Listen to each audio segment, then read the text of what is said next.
ഉണ്ണീസ് വിജയപാതയുടെ പുതിയൊരു എപ്പിസോഡിലേക്ക് എല്ലാവർക്കും സ്വാഗതം. 5ാം ക്ലാസ്സിലെ സാമൂഹ്യശാസ്ത്രം 3ാമത്തെ യൂണിറ്റായ നമ്മുടെ കുടുംബം എന്നതുമായി ബന്ധപ്പെട്ട ആദ്യത്തെ എപ്പിസോഡാണ് ഇന്ന് നമ്മളുടെ മുമ്പാകെ അവതരിപ്പിക്കുന്നത്.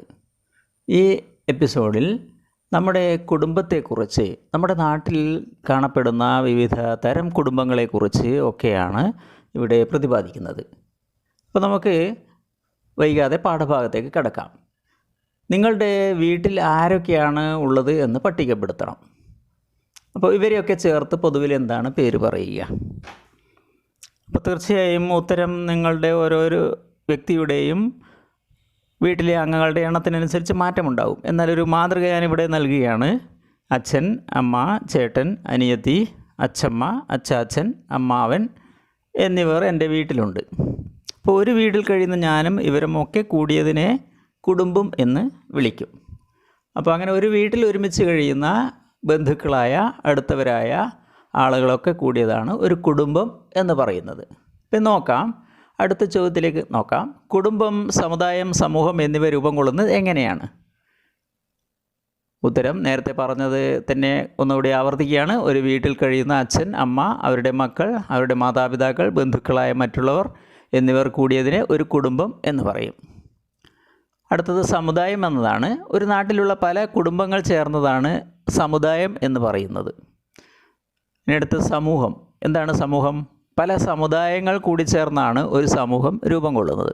ഒരു സമൂഹത്തിൻ്റെ അടിസ്ഥാന ഘടകം ആണ് കുടുംബം. അതായത് ഈ ഭാഗം ഒന്നുകൂടി വ്യക്തമാക്കിയാൽ, ഒരു വീട്ടിലുള്ള തമ്മിൽ വളരെ അടുത്ത ബന്ധമുള്ള ആളുകളൊക്കെ കൂടി ചേർന്നതാണ് ഒരു കുടുംബം എന്ന് പറയുന്നത്. അപ്പോൾ അങ്ങനെയുള്ള ഒരു നാട്ടിലെ പല കുടുംബങ്ങളും കൂടിച്ചേർന്നതിനെയാണ് നമ്മൾ സമുദായം എന്ന് വിളിക്കുന്നത്. അപ്പോൾ ഇങ്ങനെയുള്ള ഓരോ നാടുകളിലെയും സമുദായങ്ങളൊക്കെ കൂടിച്ചേർന്നാണ് ഒരു സമൂഹം എന്ന് പറയുന്നത്. അപ്പോൾ ഒരു സമൂഹത്തിലെ ഏറ്റവും ചെറിയ ഘടകം ഏതാണ് എന്ന് ചോദിച്ചാൽ അതാണ് കുടുംബം. നമുക്ക് അടുത്ത ചോദ്യത്തിലേക്ക് കടക്കാം. അപ്പോൾ ഈ ഭാഗങ്ങളൊക്കെ കടന്നു പോകുമ്പോൾ നമുക്ക് ഇതേക്കുറിച്ച് കൂടുതൽ വ്യക്തമായൊരു ധാരണ വരും.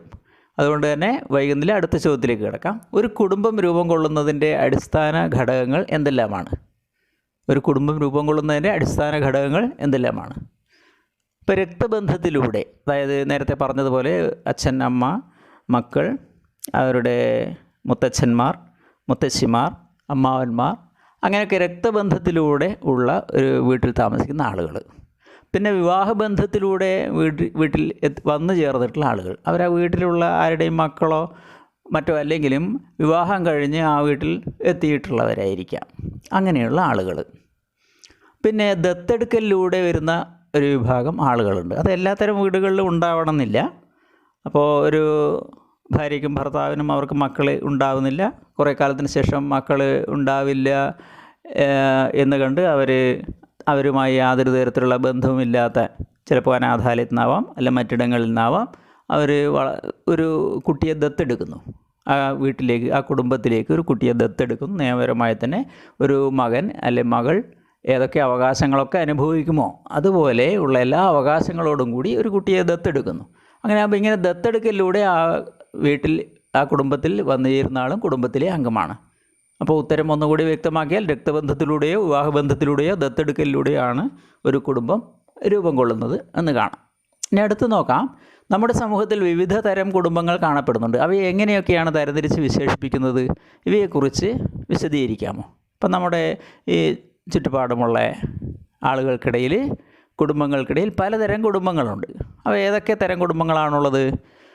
അണുകുടുംബം, വിസ്തൃത കുടുംബം, കൂട്ടുകുടുംബം, അങ്ങനെ 3 തരം കുടുംബങ്ങൾ നമുക്ക് കാണാം. അപ്പോൾ ഇവ ഓരോന്നിനെക്കുറിച്ചും വിശദീകരിച്ചാൽ ഇങ്ങനെയാണ് വരിക. അണുകുടുംബം, അച്ഛനും അമ്മയും മക്കളും മാത്രം താമസിക്കുന്ന കുടുംബങ്ങളെയാണ് അണുകുടുംബം എന്ന് പറയുക. ഇനി വിസ്തൃത കുടുംബമോ? 2ഓ അതിലധികമോ അണുകുടുംബങ്ങൾ ഒരുമിച്ച് താമസിക്കുന്നതാണ് വിസ്തൃത കുടുംബം. അതായത് നിങ്ങൾ നിങ്ങളുടെ അച്ഛനോ അമ്മയോ കൂടി താമസിക്കുന്നു, നിങ്ങളുടെ സഹോദരനും കൂടി താമസിക്കുന്നു. അതിലൂടെ നിങ്ങളെ അച്ഛൻ്റെ സഹോദരിയും അവരുടെ ഭർത്താവും മക്കളും താമസിക്കുന്നു. അതിൻ്റെ കൂടെ തന്നെ അച്ഛൻ്റെ അനുജൻ അല്ലെ ജ്യേഷ്ഠനോ അവരുടെ ഭാര്യയും മക്കളും ഒക്കെ താമസിക്കുന്നു. അപ്പോൾ ഇങ്ങനെയാകുമ്പോൾ ഒരു 3 അണുകുടുംബങ്ങൾ കൂടി ചേർന്ന് ഒരുമിച്ച് താമസിക്കുന്ന ഒരു കുടുംബമായിട്ടാണെന്ന് വരിക. അപ്പോൾ അങ്ങനെയുള്ളത് വിസ്തൃത കുടുംബം എന്നാണ് അറിയപ്പെടുന്നത്. ഇനി അടുത്ത 3ാമതൊരു വിഭാഗമാണ് കൂട്ടുകുടുംബം. 3 4 തലമുറകളിൽപ്പെട്ട ആളുകൾ ഒരുമിച്ച് താമസിക്കുന്നതാണ് കൂട്ടുകുടുംബം. എന്ന് വെച്ചാൽ നിങ്ങളുടെ വീട്ടിൽ മുത്തച്ഛനോ മുത്തശ്ശിയോ ഒക്കെ ഉണ്ട്, അവർ താമസിക്കുന്നുണ്ട്. അതുപോലെ തന്നെ നിങ്ങളെ അച്ഛനോ അമ്മയുണ്ട്, നിങ്ങളുണ്ട്, അതുപോലെ തന്നെ നിങ്ങളുടെ മറ്റ് ബന്ധുക്കളും ആ വീട്ടിൽ താമസിക്കുന്നുണ്ട്. അപ്പോൾ അങ്ങനെയാകുമ്പോൾ വളരെ വലിയ 3 4 തലമുറകളിൽപ്പെട്ട ആളുകൾ ഒരുമിച്ച് താമസിക്കുന്ന വലിയൊരു കുടുംബമായിട്ടത് മാറും. അങ്ങനെയുള്ളതിനെയാണ് കൂട്ടുകുടുംബം എന്ന് പറയുക. അപ്പോൾ ഒന്നാമത്തേത് ഏറ്റവും ചെറിയൊരു ഘടകമാണ് അണുകുടുംബം. അതിൻ്റെ കുറേ കൂടി വലിയൊരു രൂപമാണ് വിസ്തൃത കുടുംബം. ഏറ്റവും വലിയ രൂപമാണ് കൂട്ടുകുടുംബം. അപ്പോൾ അങ്ങനെ 3 തരം കുടുംബങ്ങൾ നമുക്ക് കാണാൻ വേണ്ടി സാധിക്കും. അപ്പോൾ ഇത് എങ്ങനെയാണ് നമ്മൾ ഈ കുടുംബങ്ങളെക്കുറിച്ച് കൂടുതൽ കാര്യങ്ങൾ അറിയുക? അപ്പോൾ അതിനൊരു വഴിയേ ഉള്ളൂ. നിങ്ങളുടെ നാട്ടിൽ ഏതെല്ലാം തരം കുടുംബങ്ങളുണ്ട്? അടുത്ത ചോദ്യത്തിലേക്ക് കിടന്നാൽ അതുമായി ബന്ധപ്പെട്ടതാണ് അടുത്ത ചോദ്യം. നിങ്ങളുടെ നാട്ടിൽ ഏതെല്ലാം തരം കുടുംബങ്ങളുണ്ട്? 3 4 തലമുറകളിൽപ്പെട്ട ആളുകൾ ഒരുമിച്ച് താമസിക്കുന്ന കുടുംബങ്ങൾ നിങ്ങളുടെ നാട്ടിലുണ്ടോ? ഏത് തരം കുടുംബങ്ങളാണ് നിങ്ങളുടെ നാട്ടിൽ കൂടുതലുള്ളത്? ഇവയൊക്കെ എങ്ങനെ അറിയും? ഒരു അന്വേഷണം അല്ലെ സർവേ നടത്തിയാലോ? വിവരങ്ങൾ ശേഖരിക്കാനായി ഒരു ഫോറം തരാം. വിവരങ്ങൾ ശേഖരിക്കാൻ രക്ഷിതാക്കൾ സഹായിക്കണം. പ്രദേശത്തുള്ള എല്ലാത്തരം കുടുംബങ്ങളും കഴിയുന്നതും ഈ സർവേയിൽ ഉൾപ്പെടുന്നുണ്ടെന്ന് ഉറപ്പാക്കാൻ അവർ സഹായിച്ചേ പറ്റൂ. അപ്പോൾ ഈ സർവേയുടെ അടിസ്ഥാനത്തിൽ റിപ്പോർട്ട് തയ്യാറാക്കണം. അതിൽ ഇനി പറയുന്ന കാര്യങ്ങൾ ഉണ്ടായിരിക്കണം. എന്തൊക്കെ കാര്യങ്ങൾ ഉണ്ടാവേണ്ടത് നോക്കാം. ആകെ സന്ദർശിച്ച വീടുകളുടെ എണ്ണം എത്ര, അണുകുടുംബങ്ങളുടെ എണ്ണം എത്ര, വിസ്തൃത കുടുംബങ്ങളുടെ എണ്ണം എത്ര, കൂട്ടുകുടുംബങ്ങളുടെ എണ്ണം എത്ര. അപ്പോൾ ഇതൊക്കെ ചേർന്ന് എഴുതി കഴിഞ്ഞാൽ വിവരങ്ങളൊക്കെ ശേഖരിക്കണം. അതിനുശേഷം ഇതൊക്കെ എണ്ണമൊക്കെ തരംതിരിച്ച് എഴുതി കഴിഞ്ഞാൽ നിങ്ങളുടെ നിഗമനം എഴുതണം. നിങ്ങൾ ഈ സർവേയിലൂടെ ഇതിൽ നിന്ന് എന്തൊക്കെ കാര്യങ്ങളാണ് നിങ്ങൾ കണ്ടെത്തിയിട്ടുള്ളത്, മനസ്സിലാക്കിയിട്ടുള്ളത്, പഠിച്ചിട്ടുള്ളത്. അപ്പോൾ കാര്യങ്ങൾ ഈ പറഞ്ഞ 4 കാര്യങ്ങളും നിങ്ങൾ നിർബന്ധമായും 5-ാമത്തെ കാര്യം നിങ്ങൾ തയ്യാറാക്കുന്ന സർവേയിലും അതോടൊപ്പമുള്ള റിപ്പോർട്ടിലും ഉണ്ടായിരിക്കണം. ഇനി സർവേ നടത്താൻ ആവശ്യമായ ഫോറം ഞാൻ ഇതോടൊപ്പം നൽകുകയാണ്. നിങ്ങളിത് പകർപ്പെടുത്തിട്ടോ അല്ലെങ്കിൽ ഇതുപോലെ വരച്ച് എഴുതി തയ്യാറാക്കിയോ ഉപയോഗിക്കണം. അപ്പോൾ ഒരു കുടുംബത്തിനൊരു ഫോറം എന്നുള്ള രീതിയിൽ ഉപയോഗിക്കുക. കുറഞ്ഞതൊരു 10 കുടുംബങ്ങളെങ്കിലും നിങ്ങൾ സർവേയുടെ ഭാഗമായിട്ട് കണ്ടെത്തണം. അവയുടെ വിവരങ്ങൾ ശേഖരിക്കണം. അത് നേരിട്ട് പോകാൻ പ്രയാസമുള്ളൊരു ഘടകമാണെങ്കിൽ തീർച്ചയായും നമുക്ക് മൊബൈൽ ഫോണും മറ്റ് ഫോണുകളും ഉണ്ട്. അതൊക്കെ ഉപയോഗിച്ച് വിവരങ്ങളൊക്കെ ശേഖരിക്കാൻ പറ്റും. അപ്പോൾ ആ രീതിയിലൊക്കെ ഒരു വിവരശേഖരണം നടത്തുക. ഇന്നത്തെ കാലത്ത് നേരിട്ട് പോകുന്നതിനുള്ള പ്രയാസങ്ങൾ ചിലപ്പോൾ ഉണ്ടായേക്കാം. അവിടെ ആ രീതിയിൽ അത് കൈകാര്യം ചെയ്യാം. അപ്പോൾ സർവേ ഫോറത്തിൽ വിവരശേഖരണ പത്രികയിൽ ഈ ഘടകങ്ങളാണ്. ഒന്ന് ക്രമ നമ്പർ, ഒരു വീട്ടിലെ അംഗങ്ങളുടെ പേരുകൾ എഴുതുന്നതിനാണ് ക്രമ നമ്പർ. ഒന്ന് പിന്നെ 2-ാമത്തെ കോളം കുടുംബനാഥൻ്റെ അല്ലെങ്കിൽ കുടുംബനാഥയുടെ പേര്. 3-ാമത്തേത് അംഗങ്ങളുടെ എണ്ണം, ആ കുടുംബത്തിലെ അംഗങ്ങളുടെ എണ്ണം എത്രയാണെന്ന് എഴുതാം. പിന്നെ അംഗങ്ങൾക്ക് കുടുംബനാഥനുമായുള്ള ബന്ധം എന്താണ്.